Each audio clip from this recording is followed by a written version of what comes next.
Awesome. Welcome back, Dr. Caleb Burgess, to the Clinical Leadership Show or podcast, whatever you want to call it. It's really just our avenue, our platform to just talk to influential people and people that have unique career fields. And so we wanted to have you back on after last episode. We had some really good feedback and want to just thank you for agreeing to come back on for a second time. So welcome again to the show, Caleb. Thanks for having me on. So like I said, we had a good amount of questions after we had you on the first time, which was episode 14, where we talked about consistency of content creation on social media. And at that time, I think I said when we recorded it, you were in the like 600,000 range of followers on Instagram. And I just checked again this morning and you're at just shy of 750,000, which is incredible, crazy. Man. It's incredible. So talk to me a little bit about what it's like to have nearly 750,000 followers on Instagram. You kind of have to learn that you can't respond to everybody. Right. Yeah. And you have to learn that there's gonna be a lot more people that disagree with what you have to say, or I guess you could say haters or trolls out there. I try to make my content as nuanced as possible so that I can kind of present both arguments if it's something that's kind of controversial.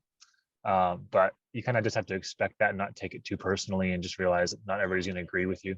That's probably the biggest thing you have to keep in mind once you start getting a much bigger audience like that. What was the tipping point there? Like at 10,000 followers, you realize that, or at 100? I don't know. I can't remember. I just actually, what's kind of funny now, not really answering your question, but kind of is now Instagram is a lot more, because most of my followers are on Instagram. It's a lot more like how TikTok is, where they push your content, especially if you do the Reels videos with the music and stuff. They push it to a bunch of people that aren't even your followers. Whereas before, it's like your content might get suggested in that explore page on Instagram, Right, yeah. but it's mostly going to your followers, or if somebody shares your stuff, that was like the way you would get discovered more.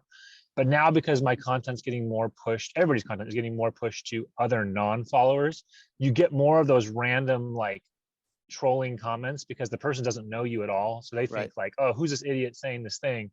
And they'll just like go on their keyboard or phone and just type out this ridiculous comment. Yeah. So that's been more common in the last few months as Instagram's pushed the Reels feature more. But I mean, it did start before that. I don't know the exact time it did. I can't remember. And have you been pretty successful with some Reels on Instagram? Yeah, and I'm still learning how to do it, because I mean, I've been doing the stuff on here for like a little more than 3 years or so. Okay. And I kind of had a few different types of posts that I would do that seemed to always do well. And then the last year, like starting like 2021, more Instagram was pushing more of the Reels because they kind of need to compete with TikTok. Yeah. But it seems like, especially like probably like January of 2022, it just got to the point where almost all my other types of content, like the ones with the carousels where you can slide through different videos, or like static images, like that's just plummeted. As far as like, even if it was like a post that probably would have done really well in the past, I probably got like a fourth of the engagement and likes that I normally would get. And it was really frustrating for me, actually, because I'm like, hey, I have a thing that works. I know how to like continuously pump out content that I know that works for the last 3 years. Right. And now it's like Instagram's like, nope, like that is like so low priority. We're going to put your stuff under even people that will have like, let's say 10,000 followers, but if they're putting up Reels consistently, and like it gets shown to their followers and non-followers, theirs might blow up. But stuff like mine, even though I have, like you said, like 750,000 followers almost, it's like not getting shown to people. It's so it is, but it's so low priority. So if they're following 100 people, for example, I might be the 98th post they see that day if they keep swiping through, if they get that far, even though I have a much bigger audience, where usually that plays a bigger factor. But right now it still does, but not as much. This so it's algorithm, weird. how often do they change this algorithm up? I feel like it's constantly They evolving. are always changing. They're always changing it. And Yeah. so what's cool is I actually follow, this might be helpful to some people that listen to this, I actually follow some people. This started happening probably a year and a half ago, probably around when COVID started to take over the world. I follow like some Instagram marketer kind of expert people, who will like, they literally, their job is like to, obviously they sell things and services and stuff, but they Right. provide really valuable content about like how like things that are changing all the time. And thank God I follow those people, because I would just be like, what is going on? Yeah. So Well, I follow them there's and I nothing kind of figure more. out the trends. Yeah, Yeah. there's nothing more, I don't know, deflating than like setting time aside, thinking of some really what you might find interesting content or content that your followers might appreciate, and then you Yeah. post it, and then it's like, man, I'm Oh like yeah. I'm way behind on this algorithm because I'm doing static photos or I'm doing stuff, and it's like that was interesting or that was within the algorithm 2 years ago, and so as you get Yeah. like one person that likes it or one person that makes a comment on it, you're like, geez, no, because nobody's seeing it, right? Because Yeah. it's lower on that priority. Yeah, I mean, it's like you have to make it like just generally something that someone wants to look at. So you have to make like marketing 101 kind of stuff, but then Right. you have to adjust constantly, Mm. which is annoying, but at the same time, I can't complain too much because it's free. Like I'm not paying Instagram to Mhm. like it's free. I just go on there and produce stuff. Yes, it's a lot of my time, Right. but I'm not paying my stuff. I'm not paying them to promote my stuff. And it's like a significant, huge part of my business. And I'm getting it for free, really. I don't have to pay for ads. I Yeah. could, but I don't. Right. So I can't complain too much. I gotta adapt or die, as they Yeah. say. Yeah. Well, what's interesting, and this is actually the first question that one of our listeners sent our way for you, which is, um, with the content that you put out there, how challenging is it? This is the actual question. Let me read it to you. How challenging is it to curate content on social media with our current understanding of modern pain? So, like, if you That's a actually, and great I love question. this question because if you actually put stuff on there of modern pain, that most people wouldn't find that very interesting. But then, Yeah. the clickbaity type articles, the post I think we talked about in the last episode with you was like, do it this way with a red X or like a Yeah, yeah, green arrow. It's like these things, that's what catches the eye and that's what catches people's attention. So yeah. yeah, just in regards to our current understanding of modern pain, how tough is it? It's super tough, and that's why, like I said earlier, like you have to provide a lot of nuance with your posts. So what I typically do, because I want the average person that doesn't know about that stuff to learn about it and to click on my stuff. If I'm too heavy into like, hey, I'm just teaching you about this like at a course, how it actually is, and like my title is reflecting that, I know I'm not gonna get many people that look at my stuff. They're not going to care very much. People that are like more the hardcore followers, or you could say my tribe, the people that like have been with me for like they like every single post, they always comment, those people will like, they'll click on it and they'll read it and they'll love it probably. But Right. that's just a small group of people. If I'm trying to reach more people and reach my audience that I already have, it might not be, I guess you could say, like that hot clientele. They're kind of that warm, like they like your stuff but they're still kind of learning. You got to give them stuff that they're going to want to click on. So it might look kind of clickbaity, or like, here, do this shoulder pain, do these things, do these 3 things or whatever. But at the same time, I try to provide the nuance in my captions of the post of like, Right. hey, these can help. They're just general advice. You probably need to get an exam to really figure it out. But maybe you don't. Maybe you try these and they work great for you. Awesome. So I always be like, hey, I hope these help. Remember, these are just generalized advice. And then I kind of have like call to action on there, like if you want to work with me one-on-one, or get a customized exam or monthly program or something, reach out to me. I'd be happy to help you out. So not everybody reads that. So there's Right. people some people will be like, hey, this makes my shoulder worse, or this is this is bad information. Or then you have the people that say like, they'll just give some random thing they did that helped them, and they say like, guys, don't listen to this guy, this is what's actually going to work. And then that's just a whole nother can of worms that you have to try to figure out. But anyway, the point I'm trying to say is I try to provide a lot of nuance. I still do talk about modern pain science a lot more in like my stories and stuff. But I do talk about it a lot in my captions of my posts, people that really want to dive deeper, because I don't want anybody to think that I'm just putting this like black and white information that's not very Right. nuanced and not really in line with what we know about modern pain and stuff like that. Modern Yeah. research. I think that's a good segue into the next question I have for you, which is how has your influence, I mean, you're a Instagrammer, you're a influencer, there's no better way to say it. And how has that impacted your involvement in your clinical practice? You mean like how much am I going in there, or like? Yeah, yeah. So like, I guess Oh yeah. having the platform that you have, how has that influenced, for lack of a better word, or maybe impacted, maybe your confidence or your authority or your preeminence when you walk into a room with a patient. They may or may not know anything about you, but just the fact that you've Yeah. got 750,000 followers, like that's something. I mean, in this day and Yeah. age, it's something. I might argue with you that it could also be meaningless that you have that many on Instagram, but Yeah. that does something to, like, the treatment room. So I guess the Yeah. question is just like, how has it impacted you? I think me personally, it doesn't really impact me in a way where I don't feel like more confident because I have more followers, just because I know there's so many people out there that have huge followings that really don't put the good information out. So I'm like, I can't I can't look at that and go, wow, I'm pretty smart. Like that really doesn't mean that much to me. It's very cool to me, and I'm glad I have that influence. I think that's amazing. But I don't get more confident because of that. And I look up to a lot of people that don't even have any social media following that I know I can still learn from. And that's not me just trying to like be fake humble. Like, it's true. Like, there's people that I know that don't even have any sort of social media. They're a lot older than me. They've been doing this for a lot longer, and they're smarter than me. I need to keep learning from them. Yeah. So it doesn't affect me at all. It does affect, obviously, if somebody comes in and they have been watching my stuff already in line and stuff. So let's say somebody walks in, um, they don't know anything about me. Like, I just have to remember, like, hey, this person has no idea who I am or what I've put out, and so I need to basically sell myself in a way that makes them know that I know what I'm talking about, right? Like, everything we do is we're always selling, and that's kind of can come across as a slimy word to a lot of people, but it's not a bad word. It's, you are selling how good you are or how much you know, Right. and you're honest when you don't know. So I try to still be that way with people that don't know who I am. If they do know who I am, it does change a little bit, because I know, hey, I have to live up to the fact that they've been following me, and they have this view of me already.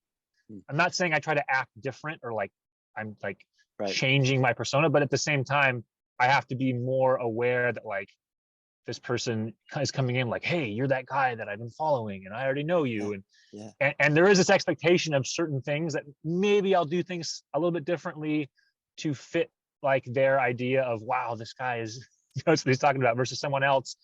They might not need all that, and I can just keep things a little more simple with them. And does that make sense? I don't know if Yeah. I'm, Yeah. No, it does. yeah. It does, because you have to, um, you have to kind of meet them where they're at. And if they know nothing Yeah. about you, then I can never see you doing this, but if they knew nothing about you, about your Instagram, and you go, hey, well, this is how many followers I have on Instagram. Like, that would be the most, like, the Oh yeah. weirdest thing. And if someone So ever weird. said that to me in healthcare, I would be like, I Get don't, out of here. that means that, yeah, I'm out of here. Like, That great. means nothing.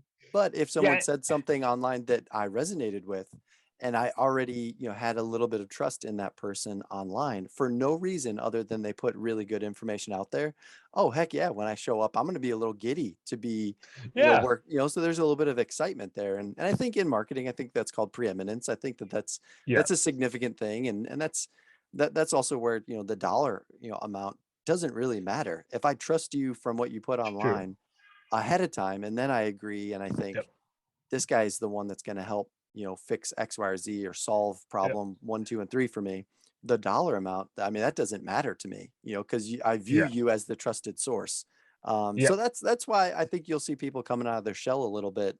I got a friend of mine who's in LA, but he's moving to Tennessee, and he's coming out of his shell a little bit, and I think he's doing it, and he's almost up to 10,000 followers in like just six Nice. six months. And Good for him. it's just that he's had that mental shift as well. That's like, I say these things, like all day, every day with patients, and now I'm just putting them online, and people are Yeah. resonating with them. I'm like, yeah, so it's really encouraging to see people like you that are, and I'm going to say it, that are genuine, and they're putting out good information to the right people, and you're getting rewarded for it. So yeah, kudos to you. Yeah. Um, Thanks, man. I mean, yeah, one more yeah, thing to add to yeah. that, Go I ahead, was go going ahead. to say is, when someone comes in, and I don't know if you see any patients or clients like this, like, sometimes people come in and they've been told they need to go, and they're not like super pumped about it. They're like, oh, let me try this thing out. And again, they probably don't know they probably haven't followed me, because if they're not really that into this stuff, they've just been Right, told they should go. right. Those are the people where, yeah, I'm going to keep things a lot more simple. I'm not going to go off on these long tangents explaining things. That's one of the big things I've noticed, is people that don't follow you, aren't really into this stuff. I keep it very simple. Here's what you need to do. Here's what's going on.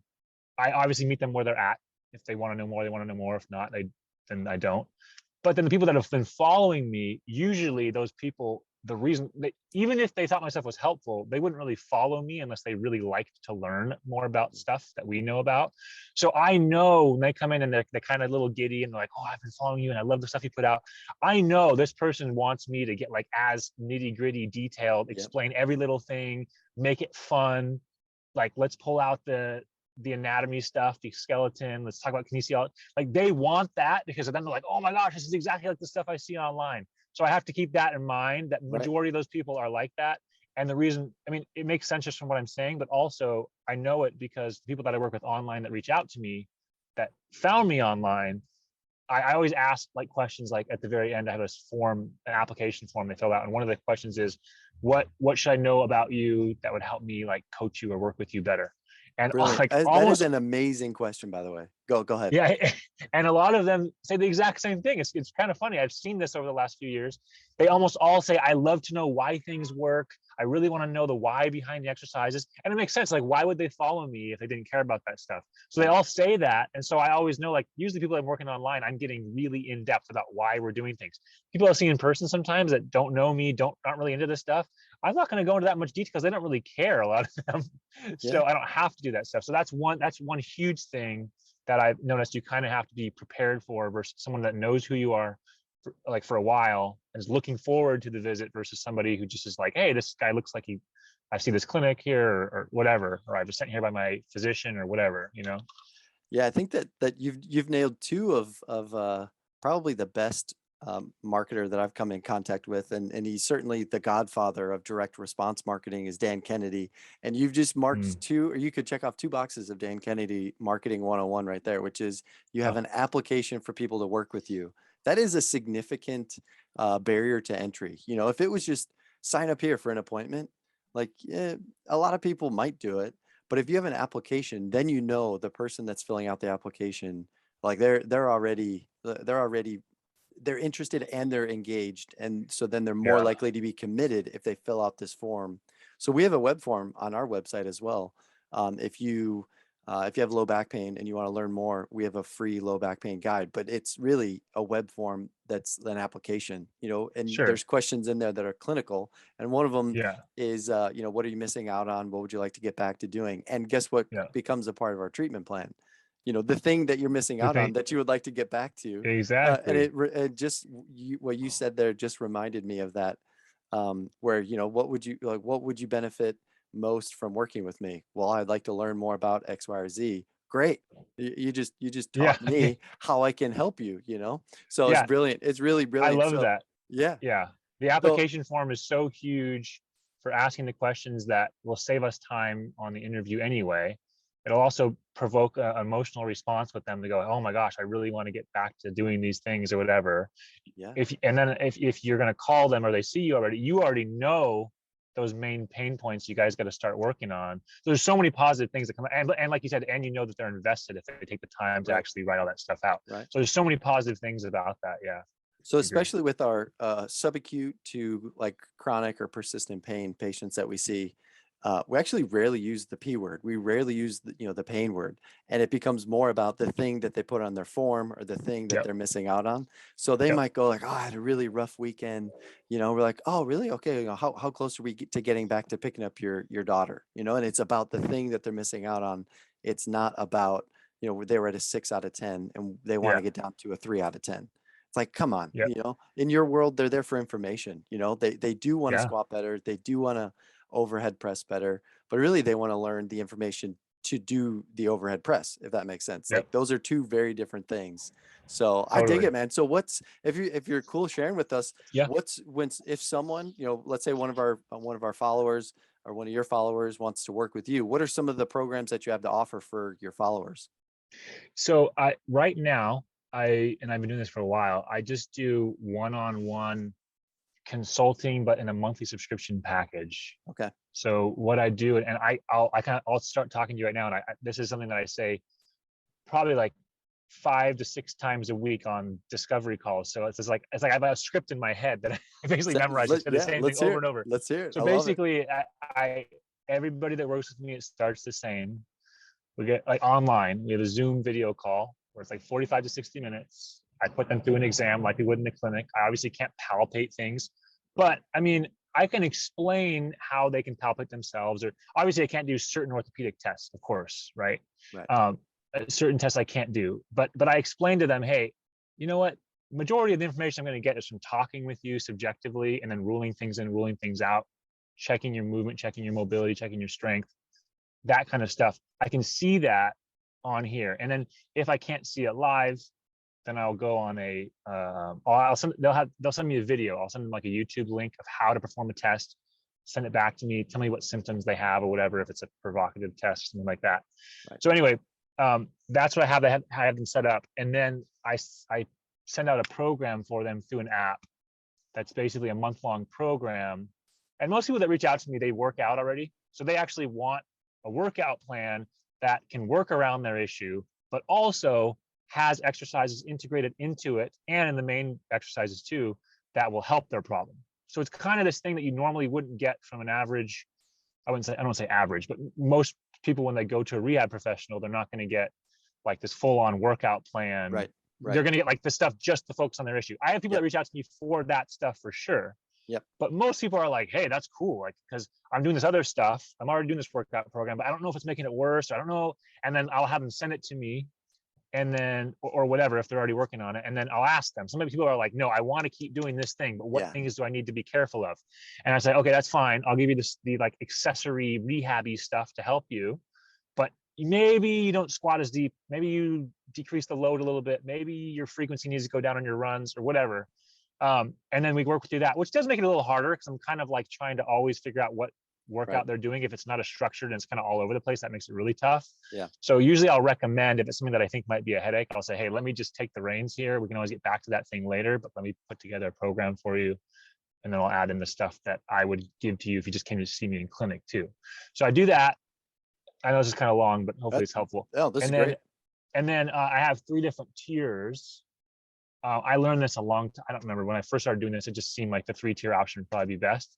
So I have a top plan, a middle plan, the lowest plan. The top plan is like basically like they're getting a lot more of my time and my feedback. It's more like, how much follow-up do you want? Right. How much can you invest money-wise?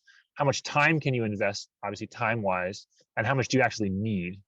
So for my top plan, they basically check in with me weekly on a video call. Weekly, they fill out a form. I have like this form that basically is like kind of the main subjective questions you would ask somebody that comes to see you all the time. So it's like, I've kind of tweaked this, and I'm still kind of trying to make it better sometimes. Like, what improvements have you had the following week? So I make them think of what improvements they've had, rather than like how I used to say, like, how was your last week? And people would always think of the negative. So I always say, hey, what improvements have you had, even if they're small? So they have to think of the things they're improving with. So they always have this positive mindset to a degree. Nice. What setbacks have you had? Are any exercises too difficult? Are any exercises too hard? Are any exercises too painful? And if they are painful, I ask them like irritability questions. So like, how much pain did you have during it? How long did it last for? Like, could you still get to the exercise? Stuff like that. And then I ask like any other questions you have, stuff like that. That's my normal weekly form. And then my monthly form, I'll ask other questions like, hey, let's say they worked with me for 2 months. I'll say, what improvements have you made since the last check-in, which is usually last week? What improvements have you had in the last month? So that they can think big picture of the month. And if they worked with me for like 2 months or 6 months or whatever, I'll say, what improvements, this is the biggest question that I always look forward to on the monthly review form, is what improvements have you made since we started? Nice. So then they think big picture and they go, whoa, I started, I could barely stand up without my back killing me. Now I'm squatting 225 pounds. You know what I'm saying? Like, yeah. So that instead of thinking, oh, I still have back pain, they go, holy crap, I remember where I was 6 months ago. So it's like always reminding them. It's kind of like a mental hack. And I also do that because I realize it's really nice to have people write out their improvements, because I can use that as like mini testimonials. I'll post on my stories. So every time the person's writing that out, I just take a screenshot and go, hey, check out my client who's doing this stuff. And I'll put like either a picture of them exercising or something. Brilliant. And so it's a great way for me to to market my services. But at the same time, it's also getting the client, the patient, to like constantly think about what things am I doing to improve. So it's kind of a win-win there. And like I said, I get the video calls are weekly for that top plan. They're usually like 15 minutes, but I leave a 15-minute buffer afterwards to like write some notes or if we need to go over. Nice. That's my top plan. And then my middle plan is weekly check-ins, a monthly video call. So not a weekly video call, but a monthly video call. And then my lowest plan is like somebody who, let's say they just need personal training, or they're already like let's say they're already another rehab professional or personal trainer, and they already get a lot of this stuff. They just need some guidance. Yep. They check in with me every 2 weeks through a form, but there's no video calls. So that obviously had its setbacks if I can't have a video call with them, or it's less follow-up. But there's some people that are appropriate. It's just not as often that happens. And then lastly, on WhatsApp, I follow up with everybody. And it's nice because they can send me videos and automatically downloads to my phone. Again, I can use that stuff for marketing too, but also to like see how they're doing things. Voice messages, text messages. On that top plan, I tell them, hey, any day you can send me stuff and I'll get back to you as quickly as I can, but don't expect it immediately. It might take me a day or two. Yeah. So they're paying for they're basically paying for me to always be able to communicate with me all the time. Yep. They're paying for access to it. Yeah, my middle plan is like, hey, you send me as much as you want, but don't expect for me to get back to you unless it's at the end of the week. So it kind of trains them to not always send messages, even though some of them still do. They kind of like think about what's really important to send. Right. And then my lowest plan clients, obviously, I'll follow up them every 2 weeks, even if they sent me a bunch of messages. I'll kind of take that all together. And sometimes they'll say, hey, my knee's really hurting, and then 4 days later, they're like, oh, by the way, it went away. I just backed off some things. So that way, I know it doesn't waste my time. Yeah. But if it's top client, I'll talk them through things like, hey, did you try this? Did you try this? Maybe we'll try modifying this, that kind of stuff. So that's basically how they all work. And then I price them appropriately. And I actually had a buddy talk to me about this maybe like 6 months ago, because I used to price them out like $100 a part. And then he was like, dude, how much time are you giving these top people? And I was like, a lot of my time. And he's like, why don't you put that one like way higher?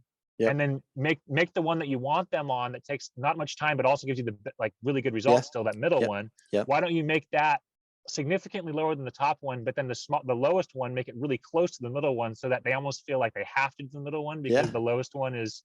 And I was like, that's beautiful. That makes perfect sense, because if they really want the top one, they'll pay top dollar for it, like no matter what. But at the same time, it's going to take a lot of people. A lot of people are going to not want to get that one, so I have more time.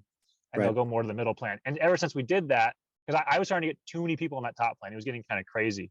So now I would say probably like 75% of the people I work with are on that middle plan. Nice. And then the majority of the other ones are actually on the top. Like, okay.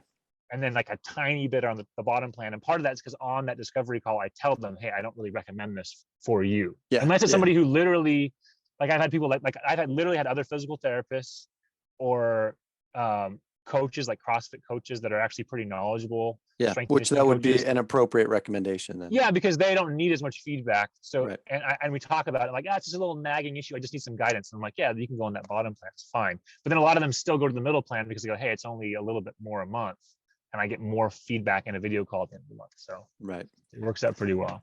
That's awesome. And all that information is on your Instagram, right? Like you can your application and on your website as well.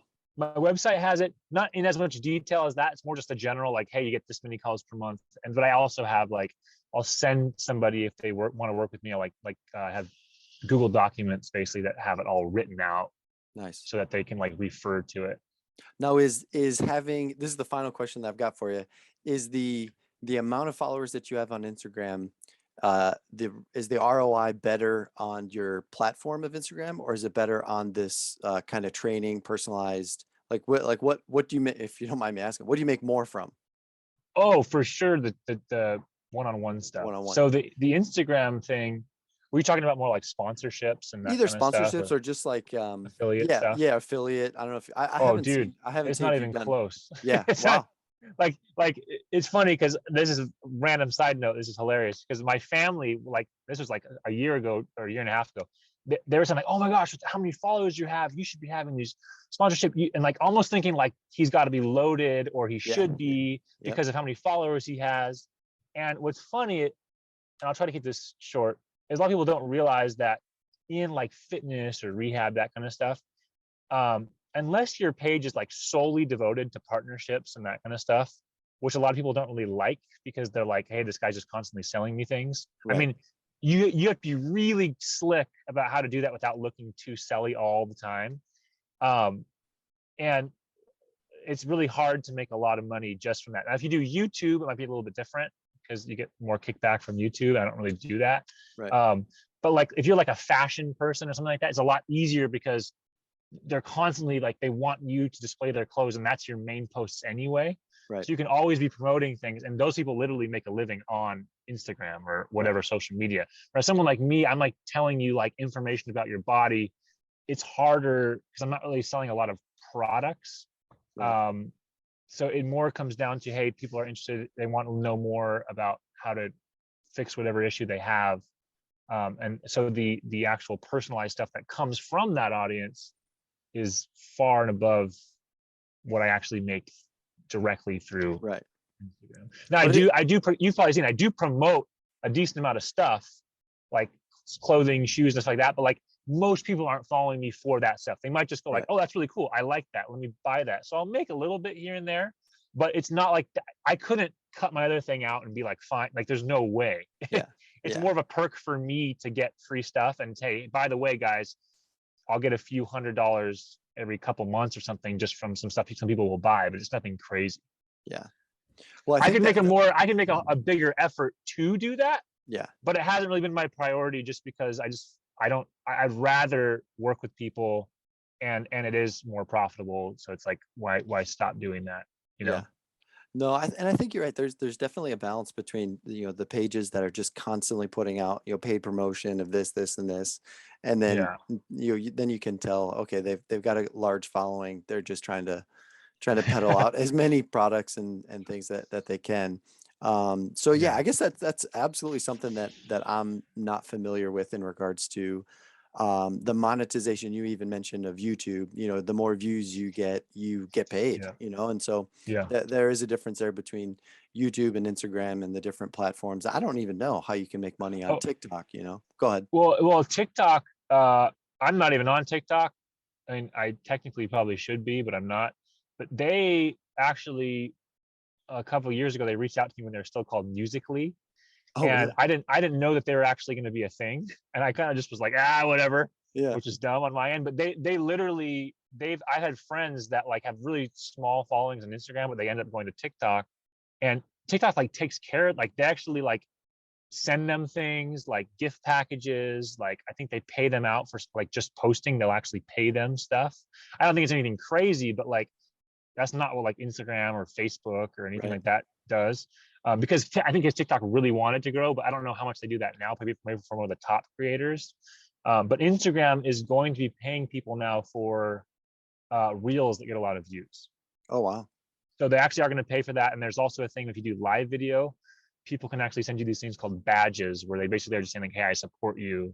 Let me send you. There's like a button you can press, and a certain amount you can send people.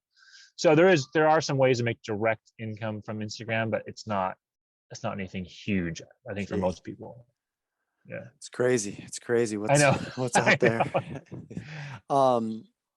So yeah, I'm interested.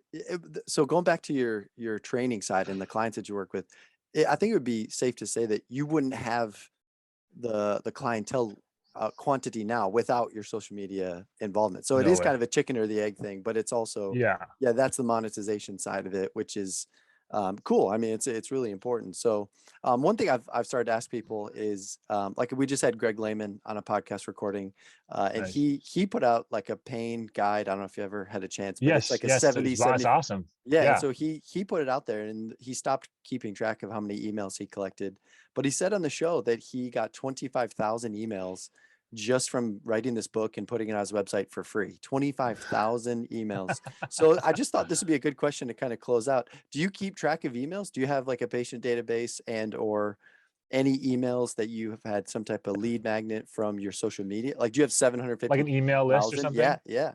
So anybody listening to this is gonna be like, oh, seriously, man? And you will probably too. I'm one of those people who I didn't really do it the 100% right way. Like I should have been doing that a long time ago. I should have made some sort of lead magnet. I would just put all my eggs into like, let me just create content. Right. And which it's worked out. Like, don't get me wrong, but the last year I've tried to kind of collect a little more emails from like my post. I'll say like, hey, if you want to learn more, like, here's my email, like join my list. And I'll get a few every day. So, I mean, I have a decent amount of people on the email list, but the thing was, like right now in my life, I don't even have time to put out a consistent email list. Yep. which is, again, is not good. I should, because who knows what's going to happen to Instagram in a year, That's you right. know what I'm saying? Or anything, any Yep. social media. So I'm going to start doing that, but I have to figure out a frequency that will work for me. It'll probably be like once every week or two, versus some people do it like every other day or every 3 days. And like, Yeah. there's no way that I could keep up with that. So I might just do it more like a highlight reel and then a few little things, like little tips here and there. Yep. Which I think people, just to keep people engaged and continue to get eyes on my stuff and remember that I'm there if Yeah. social media Yeah. isn't showing them stuff. Yeah. I But think yeah, I was gonna say, I go think ahead. Tim Ferriss does a really good job of putting out a 5 bullet Friday email. So it's just 5 things that are relevant of him in this week, you know. So it's like a quote he's pondering, something, an episode that he recorded that he thought was really interesting. So it's just like, but every week it changes. But I Do you know find it valuable? Like, do you want to read it every I time do, it yeah, comes out? because sometimes they're short. They're just like little Yeah, bullet points. Like, hey, I saw this Instagram post by Dr. Caleb Burgess, and so I click on it. I'm like, oh, who's this Caleb guy? So it's yeah, things like that where sometimes they're super short. Sometimes they're lengthy emails where they take 10 or 15 minutes to read.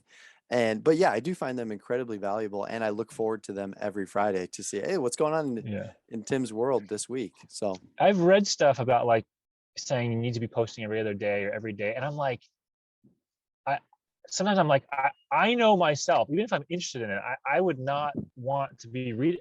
I'd be like, oh, there's another email. I yeah, feel like the weekly ones, or even if like there's another guy, I don't know if you know John Goodman. He's like, he talks about like on the online training academy for personal trainers, how to work with people online. He does a monthly email, which is really cool because every time he posts it, you're like, okay, here's here the it is. monthly email. Like, this is going to be good. He Yep, put time into this. It's not just him trying to get something out just for me to read it. yep. So I opened every one of his emails. So I'm thinking about it. I'm like, that actually could be a win-win, because I think people would be more willing if I put a good email, not just like this, like, I got to get it out there email, Yep. and take stress off of me, you know? So that's Oh what I yeah. think. I might do Yep. something similar, but I got to I get on that. So I thanks for would reminding say me. our clinic, we do one monthly email. We just do a monthly email blast. And I got a similar idea from Chris Johnson, who's a PT Yes. up in the Pacific Northwest. And he does a very thorough, lengthy email, monthly email. And I'm like, yeah, it's similar to what you just said. I open it every single time. I read it from beginning to end.